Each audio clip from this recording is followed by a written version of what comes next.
প্রিয় বাংলাদেশ,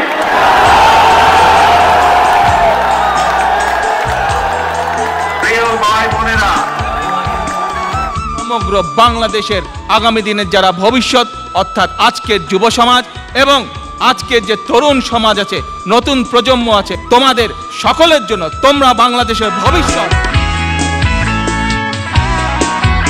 আজ জাতির ঘন ঘোর দুর্দিন, দেশের প্রতি মমত্ব বোধকার।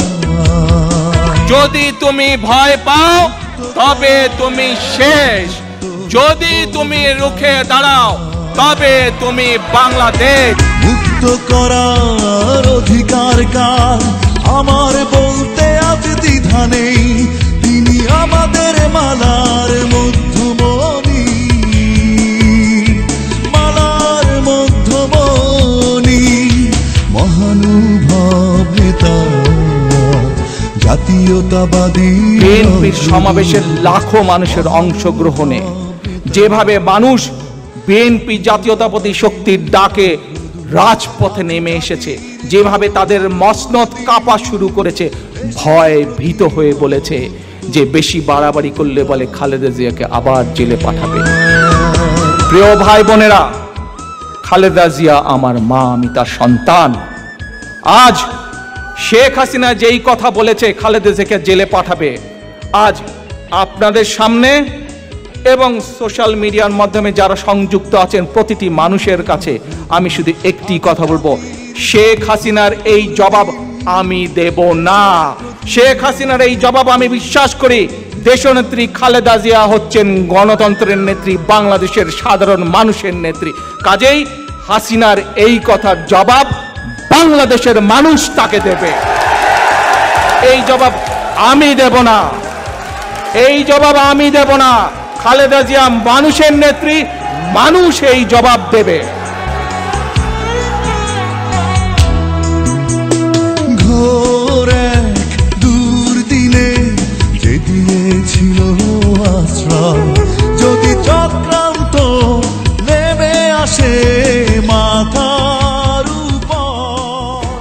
আমি ছোটবেলা থেকে, যেদিন থেকে আমি দেখেছি আমার পিতা শহীদ রাষ্ট্রপতি জিয়াউর রহমান এই দেশের মানুষের জন্য রাজনীতি করেন, যেদিন থেকে আমি উপলব্ধি করেছি যে আমার মা দেশনেত্রী খালেদা জিয়া এই দেশের মানুষের জন্য রাজনীতি করেন, এই দেশের মাটির জন্য রাজনীতি করেন, সেদিন থেকে পর্বত নিরাশার মরুভূমি আসে যদি করাল, তাদের মুখ থেকে একটি কথা শুনতে শুনতে সেই কথাটি আমি মনে প্রাণে অন্তরে বিশ্বাস করেছি এবং আজ পর্যন্ত সেটি বিশ্বাস করে এসেছি। কথা, সেই কথাটি হচ্ছে বাংলাদেশ জাতীয়তাবাদী দল বিএনপি বিশ্বাস করে যে জনগণই সকল ক্ষমতার উৎস।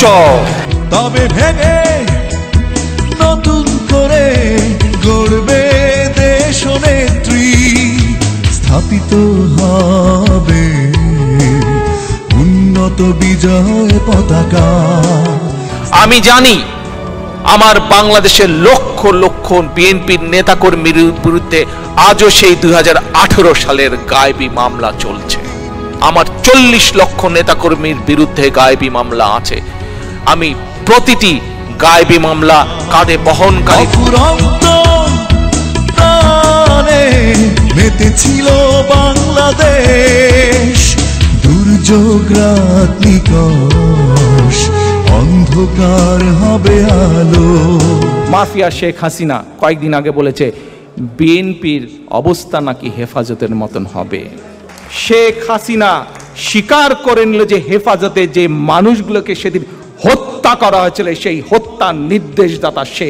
কাজেই আজ এই মানুষগুলো আপনাদের সকলের সামনে আমি বলতে চাই, এই হেফাজতের মানুষগুলোকে হত্যার দায় শেখ হাসিনাকে নিতে হবে।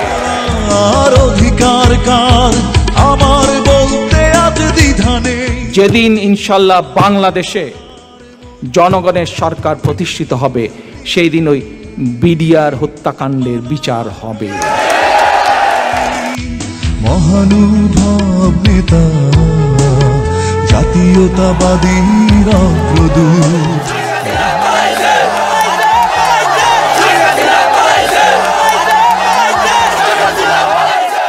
হাজারো শহীদের প্রাণের বিনিময় জনতার ঐতিহাসিক এই বিপ্লবের মধ্যে দিয়ে গণহত্যাকারী খুনি হাসিনার পতন হয়েছে। দেশের প্রতি মমত্ব বোধে বাংলাদেশের সাহসী ছাত্র জনতাকে বিরচিত অভিনন্দন। আর অধিকার কার আমার বলতে আজ দ্বিধা নেই। বিজয়ীর কাছে পরাজিতরা নিরাপদ থাকলে বিজয়ের আনন্দ মহিমান্বিত হয়। অনুগ্রহ করে কেউ প্রতিশোধ কিংবা প্রতিহিংসা পরায়ণ হবেন না। জাতীয়তাবাদীর অগ্রদূত মহানুভব নেতা শক্তি কিংবা ভয় দেখিয়ে নয়, বরং ইনসাফ এবং উদারতা দিয়ে মানুষের মনকে জয় করুন। জনগণের সুখে দুঃখে জনগণের সঙ্গে থাকুন, পাশে থাকুন, জনগণকে সঙ্গে রাখুন। অন্ধকার হবে আলো, দুর্যোগ রাত নিকট।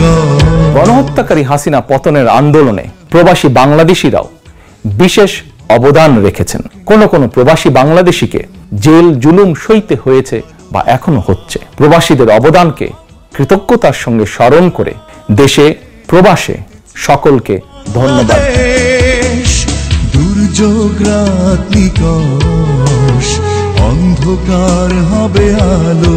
প্রতিটি নেতা কর্মী সমর্থক শুভাকাঙ্ক্ষীকে মনে রাখতে হবে, জনগণ বিএনপিকে বিশ্বাস করে, বিএনপিও জনগণকে বিশ্বাস করে, কারণ জনগণই বিএনপির সকল রাজনৈতিক ক্ষমতার উৎস। মহানুভব নেতা জাতীয়তাবাদীর অগ্রদূত।